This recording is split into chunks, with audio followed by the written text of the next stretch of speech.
Resurface ang naging panayam noon ni Marjorie Barreto tungkol kina Atong Ang at si Gretchen sa umunay affair nila. Napansin ng netizens na in-unfollow na rin pala niya si Sunshine Cruz na bagong jowa ni Ang. Bagamat wala pang pahayag si Marjorie ukol dito, agad naman na nagsuspecha ang netizens na baka raw ay friendship over na sila o umuiwas lang sila sa gulo.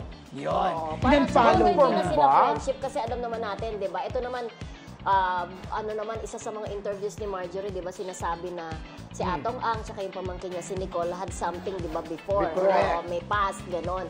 So, ano naman, napanood naman natin ang interview na yun. Parang feeling ko siguro ay hindi na sila close. Oo, may ganon. Parang ayaw na nilang ma-update ang isa't isa. Dahil involved si Atong Ang, di ba? Pwedeng ganon. Actually, yun ang siguro ang reason. Pero yun ay kung totoo. Kung totoo. ba na ilang palo na, di ba? Pero At kung siguro, totoo man yung mga involvement na yan, di ba? kung totoo man yan, baka ayaw niya nang lalabas sa kanyang mga social media account na magkasama. Ano yun? Parang may bumagsak. May bumagsak na tabo. Cheryl.